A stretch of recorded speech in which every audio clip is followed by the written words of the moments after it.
जी हाँ मेरे प्यारे दोस्तों, आप बिल्कुल सही सुन रहे हैं, बिल्कुल सही देख रहे हैं। अगर आपकी पत्नी ने भी आपके ऊपर 1 महीने देरी से अगर 498 का केस दर्ज करवाया है तो केस आपके ऊपर बिल्कुल भी नहीं चलेगा, उसको आप तुरंत खारिज करवा सकते हैं। ये माननीय सुप्रीम कोर्ट ने साफ साफ कहा है। आपके फायदे की बहुत बड़ी बात माननीय सुप्रीम कोर्ट ने इस फैसले के अंदर कही है। तो डिटेल के अंदर जानकारी मैं आपको इस फैसले के अनुसार समझाने वाला हूं, पर आपको करना क्या है, वीडियो को बिल्कुल अंत तक देखना है। पूरी जानकारी आपके तभी समझ में आएगी जब आप वीडियो को बिल्कुल अंत तक देखेंगे।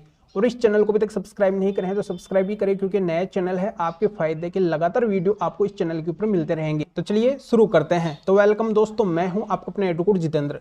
दोस्तों मैंने अपने दूसरे चैनल एडवोकेट जितेंद्र के ऊपर भी इस टॉपिक के ऊपर पहले वीडियो बनाया है। तो कई समझदार पति उस चैनल के उस वीडियो के माध्यम से इस जजमेंट को ले भी चुके हैं, फायदा उठा भी चुके हैं, फायदा उठा भी रहे हैं, और जिन्होंने नहीं लिया है उनके लिए वीडियो मैं बनाया हूं। दोस्तों अगर आपकी पत्नी ने आपके ऊपर किए हुए 498 केस में अगर आपके ऊपर ये आरोप लगाए हैं कि आपने उस पत्नी के साथ मारपिटाई की है, दहेज को लेके आपने उसको तंग परेशान किया है, उससे आपने पैसे की डिमांड की है, गाली गलौज निकालते थे, धमकियां देते थे, शराब पी के मारपिटाई करते थे, कई बार उस पत्नी को जान से भी मारने की कोशिश की गई है, अन्य महिलाओं अन्य लड़कियों के साथ में अवैध संबंध है, अफेयर है, उसको साथ में नहीं रखना चाहते हैं, उसको अलग करना चाहते हैं, यानी कि तमाम ये सारी बातें अगर पत्नी ने 498 केस में आपके खिलाफ लिखवाई है, या इनमें से अगर एक भी बात आपके केस के अंदर मिलती जुलती है, तो बिल्कुल ये जजमेंट आपकी सहायता करने वाला है। 101% ये जजमेंट आपके फायदे का है, आपके काम आने वाला है।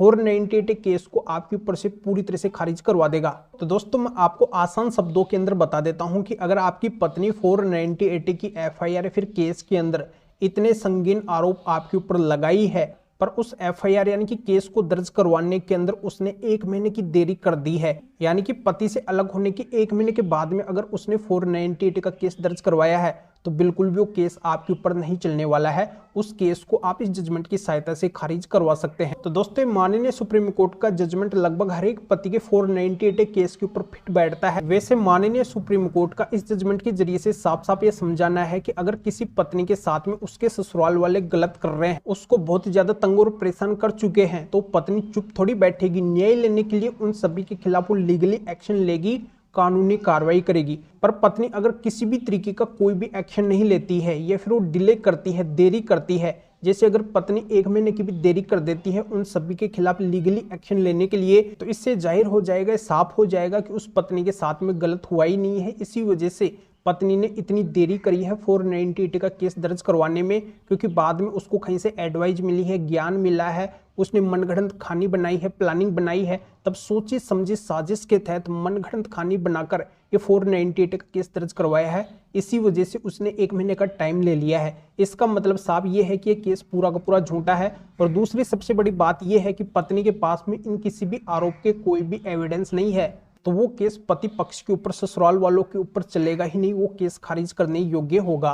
तो दोस्तों अगर आप भी परेशान है, आपकी पत्नी ने भी आपके ऊपर इसी तरीके की बातें लिखवा के झूठा 498 का केस दर्ज करवाया है और 1 महीने देरी से 498 का केस दर्ज करवाया है, अब से पहले आपका इस केस के अंदर काफी समय और पैसा बर्बाद हो चुका है, तो अब बर्बाद नहीं होगा। बिल्कुल आप इस जजमेंट को अपने उस केस के अंदर लगा के उस केस को खारिज करवा सकते हैं।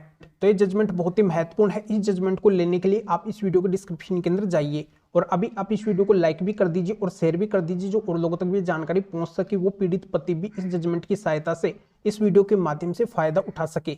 तो इस वीडियो को इस वजह से आपको जरूर से जरूर शेयर करना है। तो फिर आगे मिलेंगे आपसे नए वीडियो नए टॉपिक के साथ में। आप सभी का बहुत बहुत धन्यवाद।